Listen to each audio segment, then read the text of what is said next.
Delivery के छठे दिन और जितने रिश्तेदार आए हैं सब मुझे देख रहे थे एंड कॉन्स्टेंटली कमेंट कर रहे थे भैंस जैसी हो गई है। खाना बड़ा अच्छा लगता था क्योंकि जब कोई आपके पास नहीं होता है ना, खाना आपको इतना कंफर्ट देता है। और खासतौर पे गंदा खाना जैसे चिप्स हो गया, बिस्किट हो गया, पिज्ज़ा हो गया, कोल्ड ड्रिंक हो गया। When I went to that psychiatrist, पूछी what do you want to do? I'm so sorry to say this. I told her I want to kill myself. अपने आप से मुझे कभी इतनी नफरत नहीं हुई थी, अपने से इतनी घृणा नहीं हुई थी।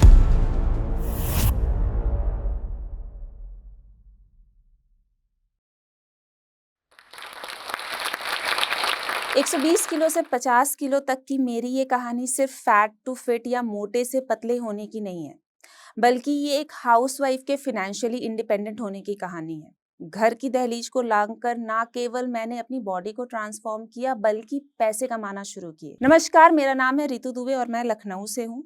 2013 में मेरी शादी हुई थी। तब मेरा वजन ठीक ठाक था, ना मैं बहुत मोटी थी ना पतली थी।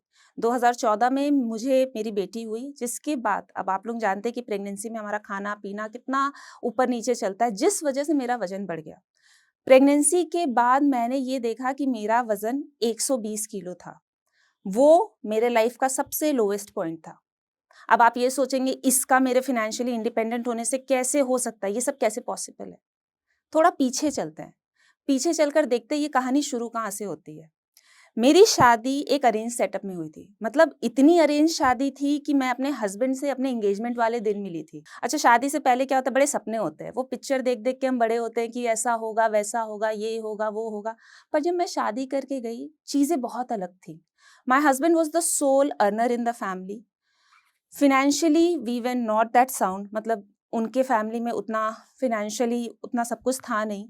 तो मुझे याद है जब मैं शादी करके गई तो मेरे सपने तो गए तेल लेने।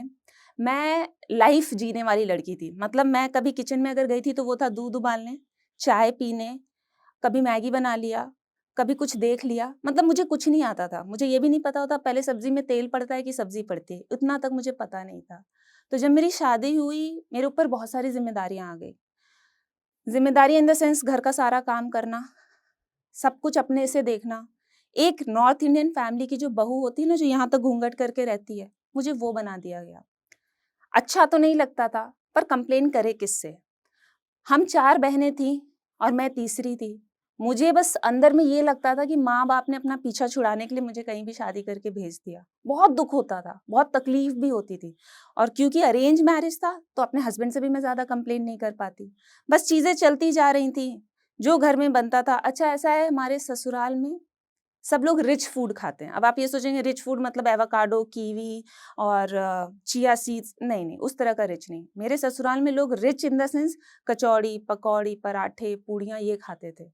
मैंने बचपन से ये सब कभी खाया नहीं, बिकॉज मैं बहुत फिटनेस में रही हूँ। एट द एज ऑफ 17 मैं जिम जाती थी, मैं डांस सीखती थी, मैं क्लासेस लेती थी, मैं पढ़ाती थी। शादी के बाद हमारे घर में जिम वर्ड भी अलाउड नहीं था। अब आप समझिए ये वैसी फैमिली जहाँ ये सब नहीं होता, और उनका दोष नहीं है, this is how they are. Fitness, weight loss, gym, figure, ये सब उनको नहीं समझ में आता। मैंने भी एडजस्ट करना शुरू कर दिया। मैं एक्सेप्टेंस में बहुत विश्वास रखती हूँ। मुझे ऐसा लगता है अगर कुछ हो रहा है तो उसे खुशी खुशी एक्सेप्ट कर लो। खुशी तो नहीं थी, मतलब मैं खुश नहीं थी, मैं ये नहीं कह सकती मैं बहुत खुश थी, पर मैंने एक्सेप्ट कर लिया। घर में जो बनता था खाती थी। दिख रहा था मुझे मेरा वेट बढ़ रहा है, बट कहीं ना कहीं अगर आप अपने अर्ली 20s में प्रेग्नेंट हो जाते हैं ना, तो वो माँ बनने की खुशी बहुत ओवरवेलमिंग होती है, क्योंकि मैं माँ बनने वाली हूँ। ऊपर से नई नई शादी हुई है, फैमिली के साथ एडजस्ट कर रही हूँ, जेलअप कर रही हूँ। कभी अपने पेरेंट्स को फोन तक करके नहीं बताया कि मैं किस प्रॉब्लम्स में कैसे डील कर रही हूँ। ना उन्होंने पूछा, ना मैंने बताया, ना अपनी बहनों से कभी कोई शिकायत की। लाइफ चलती गई चलती गई। मुझे मेरे हस्बैंड ने कभी नहीं बोला तुम मोटी हो, तुम भद्दी हो। दूसरे बोलते थे and I never cared, because मैं माँ बनने वाली थी। मायके गई थी और तब मेरी डिलीवरी थी। डिलीवरी के छठे दिन हमारे यहाँ छठी होती है। मेरे पेरेंट्स के सारे रिश्तेदार, फ्रेंड्स सब आए हुए थे। मैं अपनी छोटी सी बच्ची को लेके, 5 किलो की मेरी बेटी हुई थी, नॉर्मल डिलीवरी, उतने पेन में मैं अपनी बच्ची को लेके जमीन पे बैठी हूँ, रस्में हो रही हैं और जितने रिश्तेदार आए हैं, गुड़िया जैसी बच्ची थी मेरी, पूरे बाल थे सर पे, बहुत हैवी सी थी, जैसे लग रहा था किसी ने रबड़ की डॉल मेरे गोद में दे दी हो। कोई भी उसकी तरफ नहीं देख रहा था, सब मुझे देख रहे थे एंड कॉन्स्टेंटली कमेंट कर रहे थे, भैंस जैसी हो गई है, काली हो गई है, कितनी गंदी दिख रही है, सेठानी जैसी हो गई। हाँ, ये कितनी अच्छी दिखती थी, कितनी सुंदर थी, कुंवारी थी तो जा क्या कर ली, अब क्या होगा इसका, अब ये कैसे कम होगी। मतलब वो छठी का फंक्शन उस लेवल का टॉर्चर हो गया कि जब छठी खत्म हुई, मैं अपने हस्बैंड को फोन करके जोर जोर से रोने लग गई। मुझे नहीं पता था क्यों लोग मुझे इस तरीके से बोल रहे थे। अब आप ये सोचिए, बच्चा गोद में है और मेरा पूरा ध्यान अपने ऊपर चला गया कि क्या मैं इतनी अगली दिखती हूँ, इतनी बुरी दिखती हूँ। और सबसे बड़ी बात, वहां मुझे किसी ने प्रोटेक्ट नहीं किया। मेरी मम्मी थी, मेरी मौसी थी, सब थे, किसी ने प्रोटेक्ट नहीं किया। किसी ने एक बार लोगों को ये नहीं बोला अभी तो इसे बच्चा हुआ है, तुरंत। नोबडी वाज प्रोटेक्टिंग मी। वहां से वापस आए दिल्ली, मेरा बिहेवियर चेंज। मुझे पता था मैं मोटी हो गई हूँ, मुझे पता था मैं बहुत भद्दी दिखती हूँ, खुद को शीशे में देखना ही नहीं चाहती थी, ना बाल कोम्ब करना, ना फेस पे कुछ लगाना, बस एक नाइटी खरीद लेती थी, वो जो ढीली ढीली होती है, वो पहन के पूरा दिन घर का काम करती थी। और सबसे ऊपर से मैं रोती थी, मैं रोती बहुत थी। मतलब अगर कुछ भी हुआ मैं रोने लगूंगी। बच्चा रात भर सोने नहीं देता था, दिन भर घर का काम करना होता था और जो टाइम मिलता था मैं बस रो रही होती थी। खाना बड़ा अच्छा लगता था, क्योंकि जब कोई आपके पास नहीं होता है ना, खाना आपको इतना कंफर्ट देता है। और खासतौर पे गंदा खाना, जैसे चिप्स हो गया, बिस्किट हो गया, पिज्जा हो गया, कोल्ड ड्रिंक हो गया। वो बड़ा बड़ा पिज्जा ऑर्डर करती थी, अपने हस्बैंड से करवाती थी, बड़े बड़े कोल्ड ड्रिंक के बॉटल लेके मैं खाती थी। उसको भी पता था ये ऐसी नहीं है, ही न्यू। उनको इस चीज का बहुत दुख हो रहा था मुझे देख के कि मैं कर क्या रही हूँ। खाने के बाद मैं बहुत रोती थी, क्योंकि मुझे पता था मैं तो गलत कर रही हूँ। मैं मुझसे ज्यादा किसी को एहसास नहीं था कि मैं गलत कर रही हूँ। मेरे हस्बैंड मुझे बहुत समझाते थे, वो बहुत पॉजिटिव हैं। कहते थे मैं तुमसे बहुत प्यार करता हूँ, मुझे तुम ऐसे ही अच्छी लगती हो। बाहरी घर वाले सब मिलके ताना देते थे। कोई टुनटुन बोलता था, गेंडी, हथनी, काली भैंस। मतलब अगर मैं वो वर्ड्स अभी बोलती भी हूँ ना तो मुझे दुख होता है सोचकर कि कोई कैसे बोल सकता है। मैंने रिश्तेदारों से बात करना बंद कर दिया, बाहर जाना बंद कर दिया। एक इंसिडेंट है, मेरे हस्बैंड के फ्रेंड्स ने प्लान किया कि एक गेट टुगेदर होगा जिसमें सब ब्लैक ड्रेस औरतें पहनेंगी और आदमी अपने पसंद का पहनेंगे। मैं अपने हस्बैंड के साथ सेलेक्ट सिटी वॉक गई। 2015 में plus size model was not something common, plus size was not acceptable. मैं अपने हस्बैंड के साथ गई सेलेक्ट सिटी वॉक में, एक दुकान नहीं छोड़ा मैंने, सब दुकान में गए, मैंने कपड़े ट्राई किए। टू माई डिसअपॉइंटमेंट कोई ब्रेस्ट पे टाइट हो रहा है, कोई पीछे टाइट हो रहा है, किसी में पेट बहुत बड़ा दिख रहा है। सारे जो सेल्स बॉय और गर्ल्स थे वो हंस रहे थे मेरे ऊपर, आपस में एक दूसरे को ऐसे ऐसे करके हंस रहे हैं, दिखा दिखा के इशारा कर रहे हैं। और एक आदमी ने मुझसे बोला, भाभी जी आप सूट में अच्छी लगेंगी, ये सब क्या पहन रही हैं। मैं वहां से आई अपने घर, ड्रेस तो मिला नहीं। मैंने अपने हस्बैंड से बोला मैं कहीं नहीं जाऊंगी, मैं नहीं जा सकती, क्योंकि तुम्हारे फ्रेंड्स की वाइफ सब तो शॉर्ट ड्रेस पहनेंगी, मेरे पास तो लॉन्ग ड्रेस भी नहीं हुआ, सब लोग मेरा मजाक उड़ाएंगे, मैं नहीं जाऊंगी। उसके बाद ये चीज बहुत बुरी हो गई, मैं बहुत रोने लग गई। मुझे पता था आइडेंटिटी क्राइसिस वर्ड क्या होता है। अगर आप मुझसे उस वक्त मिलते तो ये जो आप आज देख रहे हैं ये वहां नहीं था। मतलब मैं खुद को ही नहीं पहचानती थी मैं कौन हूँ। अपने बच्चे से कनेक्शन खत्म होने लग गया, क्योंकि मुझे कहीं ना कहीं सारे फसाद की जड़ मेरा बच्चा और मेरे पति ही लगते थे। मुझे ऐसा लगता था इन दोनों की वजह से आज मैं ऐसी हूँ। मेरे गायनेकोलॉजिस्ट के पास हम रेगुलर चेकअप के लिए गए। उसने मुझे देखा, उसने मेरे हस्बैंड से ये बोला कि something is wrong with her. मैं नेशनल कैपिटल ऑफ इंडिया में रहती थी, बहुत ईजी था हमारे लिए किसी से कंसल्ट कर पाना। तो उन्होंने बताया कि एक साइकेट्रिस्ट है इनके पास, आप इसे ले जाइए और मिलिए। When I went to that psychiatrist, उन्होंने मेरे हस्बैंड को पहले बाहर निकाल दिया, मुझे बिठाया, मुझसे बातें की, पूछी what do you want to do. I am so sorry to say this, I told her I want to kill myself. अपने आप से मुझे कभी इतनी नफरत नहीं हुई थी, अपने से इतनी घृणा नहीं हुई थी। I told her I just want to die. बस मेरे पास एक छोटा बच्चा है, वो चीज सोचकर I was not ready to kill myself. उन्होंने मेरे हस्बैंड को बुलाया, उन्होंने समझाया इसे पोस्टपार्टम डिप्रेशन होता है। ये सब टर्म्स मेरे लिए भी नए थे। 24 साल की उम्र में आपको पोस्टपार्टम डिप्रेशन हो गया, 24 साल की उम्र में आपको आइडेंटिटी क्राइसिस हो गया, सब कुछ हो गया मुझे। फिर मेरे हस्बैंड ने मुझे बोला ऐसा है, मैम जो बोल रही हैं हम लोग उसको फॉलो करेंगे। So they put me on medications. सबसे बड़ी प्लॉट ट्विस्ट, मेरे हस्बैंड ने मेरे घर वालों को बताना चाहा कि इसको पोस्टपार्टम डिप्रेशन है। They made fun out of it, they laughed. कोई नहीं, किसी के नहीं समझ में आया कि मुझे पोस्टपार्टम डिप्रेशन है, और मुझे भी नहीं समझ में आता था मुझे क्यों पोस्टपार्टम डिप्रेशन है। मैं वो लाइफ जीने वाली लड़की, दिन भर दोस्तों के साथ घूमने वाली लड़की, हमेशा हंसते रहने वाली लड़की, पता नहीं अचानक से कहाँ खो गई थी। खुद को ही मुझे नहीं पता था मुझे क्या होगा। पोस्टपार्टम डिप्रेशन की जब दवाई शुरू हुई तो मेरी हालत ऐसी थी कि एंटी डिप्रेशंस लेने की वजह से आई वॉज नॉट माई सेल्फ। सुबह उठती थी, एक दवाई लेती थी, पूरे घर का काम करती थी, फिर शाम को एक दवाई लेती थी, तो अपने हस्बैंड की बातें सुनती रहती थी। वो मुझे समझाते थे, बहुत पॉजिटिव टॉक्स करते थे, मुझे बड़ा मज़ा आता था, बहुत अच्छा बोल रहे हैं। सुनता कुछ भी नहीं था, बस बोलते थे, मैं उनका फेस देखती रहती थी, और फिर रात को एक दवाई लेके मैं सो जाती थी। I never wanted this life. In my heart, I knew I never wanted this life. And he knew I'm not that girl. He just wanted to marry me, so he didn't understand what I was going through or what he was putting me through. उन्होंने मुझे बहुत हौसला दिया, तुम gym जाओ, तुम workout करो, मैं बच्चे को देखूंगा। That was so good of him. Thankful हूँ मैं इस चीज़ के लिए that he took that courage कि तुम जिम जाओ। पर जब आपकी शरीर का साइज 4XL हो ना, आप नहीं जा सकते पब्लिक में वर्कआउट करने। हर कोई आप ही को देखेगा। पहले लोग हंसेंगे कितनी मोटी है, वर्कआउट करने जिम आई है। और जब आप ऑलरेडी डिप्रेशन से डील कर रहे हैं, मेरे बस का नहीं था। मैंने डिसाइड किया, आई टोल्ड माय हस्बैंड मैं वॉक करना शुरू करूंगी। दिल्ली की ठंड में, मतलब ये 2016 की ठंड, दिसंबर का महीना था, मैं सुबह 5 बजे घर से निकल जाती थी क्योंकि घर वाले उठेंगे तो उन्हें बेड टी देना होगा, और 6:30 बजे तक टहल कर वापस आती थी। तो मैंने वॉक करना शुरू किया, पर वो एक टर्निंग पॉइंट था मेरे लिए। जब मैंने वॉक करना शुरू किया तो within 3 months I started losing weight. Body कम होने लग गई, अच्छा लगने लग गया। मैं ये नहीं कहूँगी कि मैं एकदम से आ गई साइज 0 में, बट अच्छा लगता था, हल्का लगता था, थोड़ा दिमाग शांत होने लगा। तब मैंने यूट्यूब खोला और कुछ home workouts for beginners, yoga for beginners खोज के वो करने लग गई। बहुत अच्छा हो गया।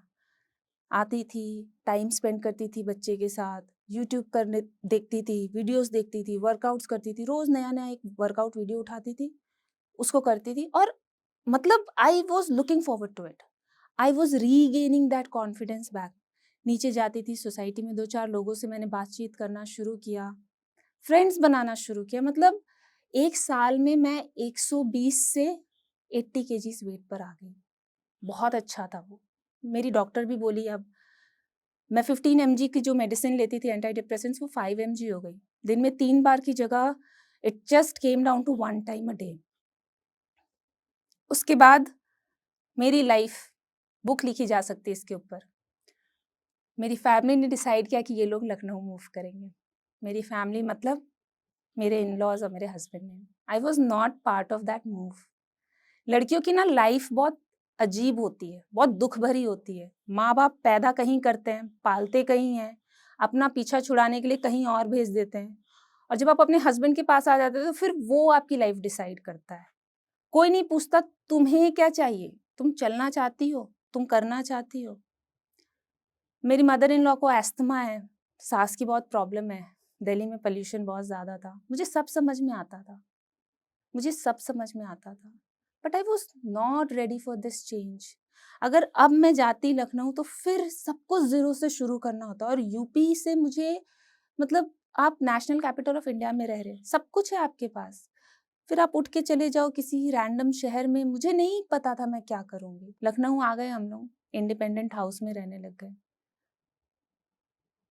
अकेलापन क्या होता है मैं आप लोगों को बताती हूँ। अरेंज मैरिज, आप अपने हस्बैंड से बहुत कुछ नहीं बोल पाते। मेरी सास है बहुत अच्छी, बट मैं बहुत कुछ उनसे नहीं बोल पाती, मैं बातें ही नहीं करती थी उन लोगों से। इतना इतना घूंघट करके मुझे रहना पड़ता था हर वक्त, मतलब घूंघट, ससुर के सामने जाओ तो घूंघट। ये तो मैंने 2 साल से बंद कर दिया, मुझसे नहीं होगा अब।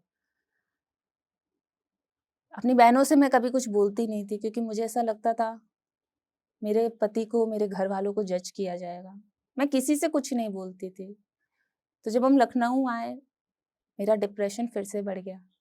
मैं चुप रहने लग गई, बात-बात पे रोती थी, चिड़चिड़ाती थी, बहुत परेशान रहती थी। मैंने लोगों को बहुत वैल्यू दिया अपने लाइफ में। मेरे हस्बैंड को मेरे पैटर्न्स बहुत अच्छे से पता थे। जब मुझे डिप्रेशन होता है, ही नोज़ कि मैं चुप होने लग जाती हूँ, मैं बात नहीं करती हूँ, आई शट डाउन। उसके बाद ही टुक मी टू सम हॉस्पिटल, जिन्होंने बहुत सारे टेस्ट लिखे। उसके बाद मुझे पता चला मेरा ब्लड शुगर बढ़ गया, मुझे ब्लड प्रेशर लो हो गया, मुझे पीसीओएस है, I am missing my periods, hair fall, acne breakouts, weight फिर से बढ़ने लग गया and I reached 90 kgs just in a span of 3 months. जानती ही नहीं थी किसके पास जाऊं, क्या वर्कआउट करूं। अब वो यूट्यूब के वीडियोस भी इंस्पायर नहीं कर रहे थे। आपस में हमारे बहुत झगड़े होने लग गए, कॉन्फ्लिक्ट्स बहुत बढ़ गया हम दोनों हस्बैंड वाइफ में। बात ही नहीं करते थे। वो करना भी चाहते थे तो मैं नहीं करती थी, बिकॉज़ मुझे अंदर में क्या लगता था कि उन्होंने मुझसे शादी की और मेरी लाइफ बर्बाद कर दी। बहुत दिन के बाद, मतलब ये चलता रहा, चलता रहा। मेरी बहन आई, छोटी वाली, मुझसे मिलने के लिए। मैं उसे कुछ समझा रही थी। उसने मुझसे घूम के एक बात बोली। उसने बोला, मैं उसे समझा रही थी कैसे घर में एडजस्ट करके रहना चाहिए। उसने मुझसे बोला, मैं तुम्हारी तरह नौकरानी की ज़िंदगी नहीं बिता सकती। मैंने उसे कुछ नहीं बोला, बट वो बात ना मुझे चुभ गई, मेरे दिल पे लग गई। मैं बहुत स्टूडियस स्टूडेंट थी। मेरे टीचर्स कहते थे ये बड़ी होके बहुत कुछ करेगी। मैं अपनी सब बहनों में सबसे पढ़ने में अच्छी थी। मैं दिखती भी अच्छी हूँ। I have huge respect for हाउसवाइफ्स। मुझे पता है एक हाउसवाइफ होना बहुत बड़ा टास्क है, but I never wanted to become one. मैं दिल्ली में शादी करके गई थी कि मैं वहाँ जॉब करूँगी, मेरा बच्चा स्कूल जाएगा, मुझे एक अच्छी सैलरी मिलेगी, सब कुछ अच्छा होगा। लखनऊ में इट्स नॉट पॉसिबल। ना वैसी सैलरी मिलेगी, ना मेरे जॉब, पढ़ाई के हिसाब से जॉब अवेलेबल था। दैट वाज़, वो बोल तो गई, मुझे नहीं पता उसने ये बात क्यों बोला, बट मुझे वो बात चुभ गई। मैं अपने हस्बैंड से बात तो नहीं करती थी, पर उस दिन मैं अपने हस्बैंड के पास गई और मैंने बोला, I want this marriage to work. मैं लोगों पे गिव अप नहीं करती। मैं नहीं चाहती हम दोनों के बीच में और डिस्टेंस बढ़े। You need to help me find my identity. मेरा ये वेट और नहीं बढ़ सकता। I can not cross this weight. मुझे अब 100 किलो जाके नहीं आगे बढ़ना है। You need to help me find my identity. आप मुझे यहाँ लेकर आए। अगर आज आप मेरे को हेल्प नहीं किए, I don't know what will happen to us and we have a child together. He said okay, तुम जो बोलोगी मैं करूँगा। फिटनेस को लेकर एक प्रोजेक्ट बना लिया दिमाग में। मैंने बहुत यो डाइट्स किए थे ऑनलाइन देखकर, बहुत कुछ चीज़ें देखी थी, बट नथिंग वाज क्लिकिंग। आप ना ये जो फैंसी डाइट्स लेकर आते हैं ना, बहुत सारे लोग, ये कर लीजिए, ये हो जाएगा, ये कर लीजिए, वो हो जाएगा, नहीं, मुझे वैसा नहीं करना था। What I did was I enrolled into many courses online.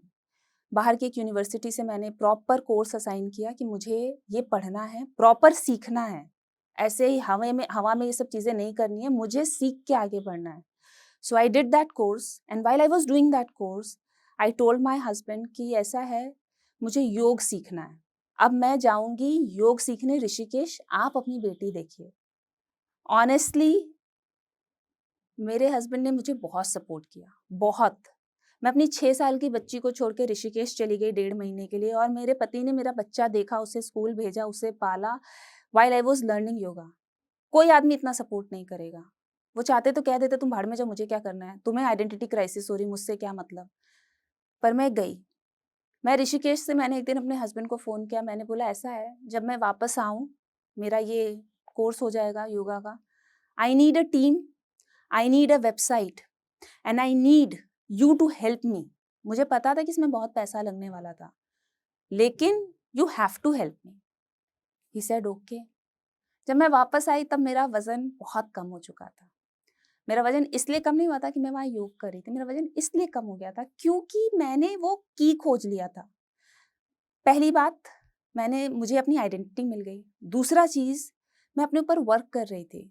मेरी बॉडी में वेट बढ़ा तो था ही था, ऑफ कोर्स वो बढ़ा था, और मैंने ये 6 महीने जो कंट्रोल किया, बाहर का खाना लेकर, वर्कआउट्स लेकर, वॉक लेकर, मतलब मैंने अपने ऊपर इतना मेहनत किया कि within 6 months I lost 30 kgs.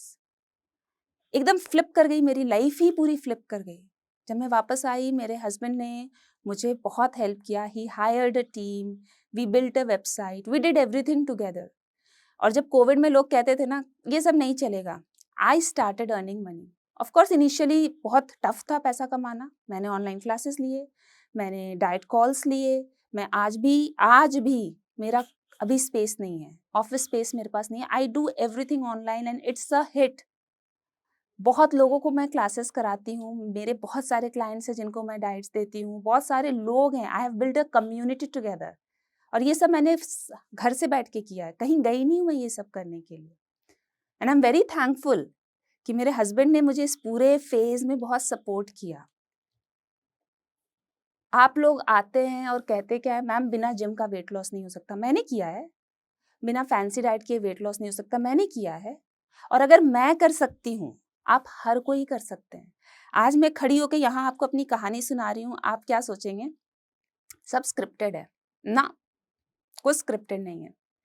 I have built a life today, I earn very good money.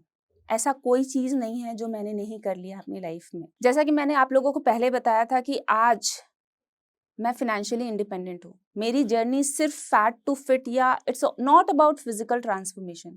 I have transform my self completely.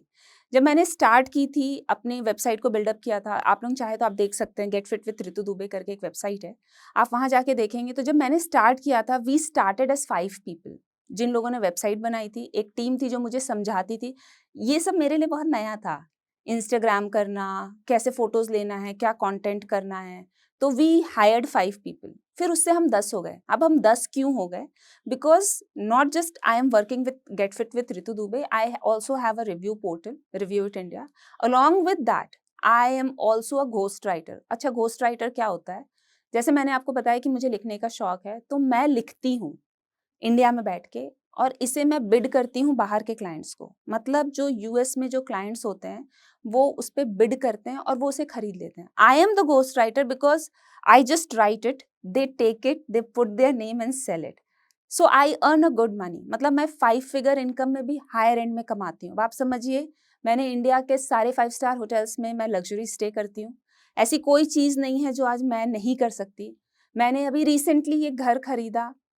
नहीं, मैं ये इसलिए आप लोगों को बताना चाहती हूँ क्योंकि हर लड़की के पास अपना एक घर होना चाहिए, हर लड़की के पास, ताकि जब उसका लाइफ उसके हिसाब से ना चले तो वो जाकर उस घर में बैठ के सोच सके कि मुझे यहाँ से कहाँ जाना है। एंड आई वॉन्ट कि मेरी बेटी के पास भी अपना एक घर हो। सो माई गोल, अगर लोग पूछते हैं ना कि अब तो हो गया, अब तो कुछ नहीं करना, क्यों नहीं करना? I am pursuing more, I am getting myself more educated. Education never ends, learning never ends. I'm still learning, I'm still growing, and I want you all to understand कि ये यहीं तक की जर्नी नहीं है, ये जर्नी अनएंडिंग है, चलती ही जाएगी। Maybe when you see me next time, I have more to educate. इस टॉक के थ्रू मैंने आपको बताया कि कैसे मैंने फिनेंशियली खुद को इंडिपेंडेंट बनाया, कैसे मैं 0 से 5 फिगर इनकम तक पहुंची, और कैसे मैंने सब कुछ घर पे रह के किया, कैसे मैंने 120 किलो से लेकर 50 किलो तक की अपनी जर्नी कंप्लीट की। ये मैं आपको बताऊंगी अपने नेक्स्ट टॉक में। वो सारे हैक्स, वो सारे सीक्रेट्स, और वो सबसे सिंपल लाइफस्टाइल चेंज जो आप सभी अपने घर में बैठकर कर सकते हैं और देख सकते हैं कैसे आप भी फिट हो सकते हैं without going to gym, without doing some fancy diet, and without following that yo trends. I am really thankful to Josh talk for giving me this platform, जहां आकर खड़े होकर मैं अपने दिल की बातें बोल पा रही हूँ।